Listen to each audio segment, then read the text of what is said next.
te voy a dar una primicia porque no lo he leído y no lo he visto en ningún lado. Sí. Y además creo que tu espacio y la plataforma que tiene Expreso, pues vale la pena destacar. Se cumplen 100 años de su desaparición, Marcelo. 100 años, sí. 100 años. El 7 de enero de 1926, Rodolfo Campodónico muere en Douglas, Arizona. Sí. ¿Por qué es importante? Bueno, yo creo que es la figura musical y cultural de transición entre el 19 y el 20. Y hay personajes, Marcelo, que los sin siglos, empuñar ¿no? un El arma. siglo XIX y el siglo XX. Sí, porque él le toca, él nace en Hermosillo, en el último tercio del 19 crece aquí, se hace una figura destacada, un personaje muy estimado por la sociedad. Hay que recordar un poco sus orígenes. Él es hijo, o más bien era hijo de un italiano que había llegado a Guaymas, Marcelo. También de nombre Rodolfo Campodónico había llegado a Guaymas, se había avecindado ahí, había estado los primeros años de su migración en el puerto. Como ya hemos platicado, el puerto pues era la entrada marítima más importante del estado. Ahí llegaban muchos personajes que venían de otras partes del mundo, no nomás de Estados Unidos, europeos y bastantes. Bueno, vive ahí un tiempo, es invitado el papá, porque el papá también era músico y también agricultor, en fin, tenía ciertas características particulares, el papá de Rodolfo Campodónico, y así nace aquí Rodolfo Campodónico en Hermosillo, crece y se convierte en una figura musical a raíz de que su papá también era músico, pero con un talento especial para la composición. Y te decía, hay personajes que sin empuñar un arma, sin disparar un tiro, pues se convierten en revolucionarios o su obra se convierte en un ariete ideológico y político que simbra estructuras muy establecidas. Y creo que es el caso de Campodónico. Te explico por qué. Más allá, Marcelo, de que era un gran músico, un hombre talentosísimo, que componía muchísimo, y además tenía un aprecio enorme de la ciudadanía porque era un hombre muy bondadoso, siempre participaba en las fiestas, en fin, era el personaje que había reunido en su entorno a músicos de la época. Bueno, él componía también mucho, y a inicios del siglo XX, Marcelo, se da un suceso que si lo ves a la distancia, pues te das cuenta que empezaba a resquebrajarse ese régimen tan sólido que era el porfiriato, y que en Sonora era el triunvirato, que se le conoce porque detentaban el poder tres personajes que tenían la fuerza y tenían el control económico y político de la localidad. Bueno, el suegro de Ramón Corral, que era una parte muy importante de este triángulo político, intentan imponerlo en la presidencia municipal. La gente no les cae la idea. Hay una oposición muy virulenta precisamente a la imposición de este personaje. Le aparece, como sucede en esos casos, Marcelo, el opositor, un personaje también muy arraigado en la localidad, Dionisio González, y en aquella época, ya hemos platicado, pues que no había partidos políticos, se fundaban los clubs. Esos clubs tenían una vida electoral efímera, mientras el proyecto consolidaba, y entonces tomaban colores, y entonces se hace el Club Verde. Y entonces el Club Verde le hacen una banda sonora, en este caso podríamos decirle así, que era la música o un vals que se llamó Club Verde, precisamente porque animaba los festejos y las reuniones de estos personajes. Ese Club Verde, la música, se convirtió con los años, Marcelo, porque después aquí en Hermosillo, la contienda entre ese Club Verde y la imposición del oficialismo de la época, pues llega a límites peligrosos. Estuvieron a punto de agarrarse a balazos, ¿no? a tal grado que chiflar el Cruz Verde en la calle, pues peligraba si ibas a dar a la cárcel, o por ejemplo, la gente que se ponía un distintivo verde, más allá, no nomás en la ropa, en el tacón, por ejemplo, la policía lo aprendía y le fincaban delitos.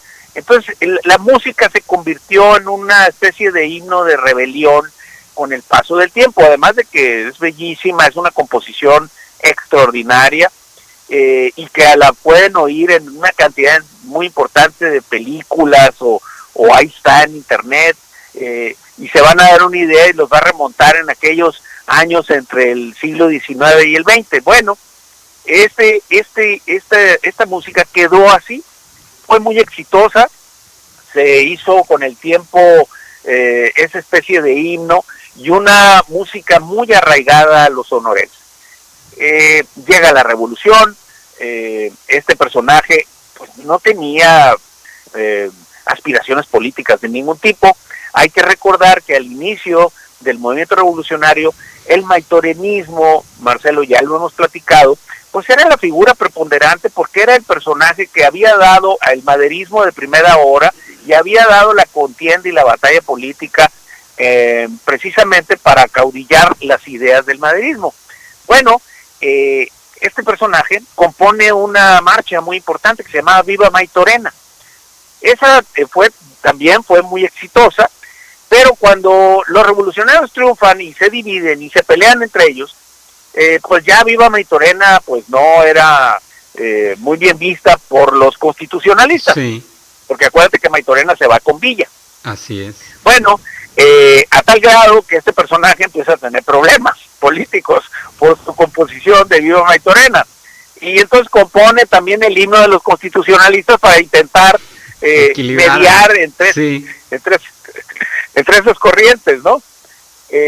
A tal grado, Marcelo, que la animadversión que va provocando la política en este personaje, pues lo obligan a exiliarse, a irse a Douglas.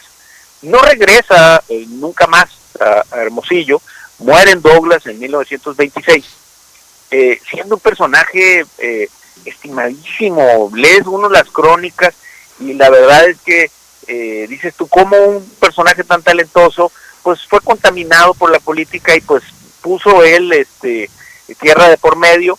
Tuvo el tino, ya eso de manera personal, en que su música la registró, Marcelo, en una compañía editorial musical, creo que de Boston, y afortunadamente logró vivir de sus composiciones, aunado a que evidentemente pues allá creó también un grupo musical importante. Pero Rodolfo Campodónico creo que es la figura cultural de los más relevantes de Sonora del siglo XIX, principios del XX, y creo que más allá del busto que tenemos aquí en Hermosillo, tenemos una calle ahí por la Colonia Centenario, hay un ejido en Caborca que se llama Rodolfo Campodónico, y seguramente en otras ciudades del estado en las que no se escuchan, habrá por ahí una calle dedicada a él. Hay una biografía muy interesante, Champ, él le decían Champ, pero la gente era el apodo que le decía, de Juan de Dios Bojorques. El Champ se llama la biografía, valdría la pena que la reeditaran. Sí. Esto te digo la primicia porque pues tú eres el personaje que me ha dado oportunidad de hablar de estas cosas, y pues también advertirle a las autoridades culturales del estado y del municipio que no necesitan inventar gran cosa. Ahí están los personajes, sí, y hay que rescatarlos. Y yo te aseguro que si la Orquesta Filarmónica de Sonora o algún grupo musical en el estado, no tanto en Hermosillo, puede ser Obregón o Navojoa, se proponen este año hacer un homenaje rescatando y reproduciendo su música, va a ser un exitazo, porque muchas de la música de él la hemos escuchado a lo largo de nuestra vida y está plenamente identificada con el espíritu de los sonorenses.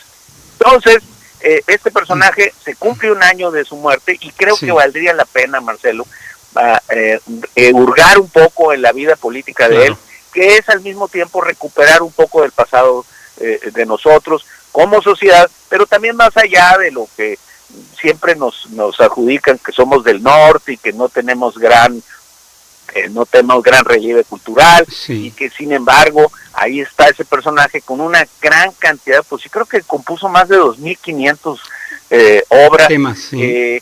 y conocemos una parte muy muy pequeña de su producción. Por eso te decía de una primicia, yo creo que no hay nadie que haya manejado que se cumplen 100 años de Rodolfo Capodónico, y gracias por darme la oportunidad de advertirle a la gente y también a las autoridades que ahí está. Se merece un homenaje, se merece una reedición de la obra de Juan de Dios Bojorquez, y se merece cuando menos una mención en los festivales culturales que habrá a lo largo y ancho del estado. Muy bien, pues vamos a estar atentos a ver si alguien agarra la pichada por ahí, la señal, ¿verdad? Esperemos. Ojalá, por el bien de la cultura, que pues como tú dices, ¿verdad, Joaquín? Hay un estigma de que, ¿cómo decía? Se acaba la cultura y empieza la carne asada. Sí, donde se termina la cultura y empieza la carne asada. No. Eso es una forma de demostrar que eso es una falsedad. Había grandes escritores, había poetas, había periodistas extraordinarios, había una vida cultural intensa, a pesar de que era un pueblito de 10,000 habitantes, o Sonora pues no llegaba en su totalidad a los 150,000 habitantes, pero había manifestaciones culturales. Y aunado a esto, si tú revisas la música de él, la producción es extraordinaria, las composiciones son buenísimas. Sí. Yo los invito a que se metan a internet y pongan y escuchen Club Verde el día de hoy, y la verdad es que se van a identificar, van a maravillarse con su obra, pero además los va a llevar a lo que era el Hermosillo y el Sonora de finales del 19, principios del 20. Joaquín, como siempre, muchas gracias. Joaquín Robles Linares, Sonora en el Tiempo. No, hombre, muchas gracias. El próximo martes.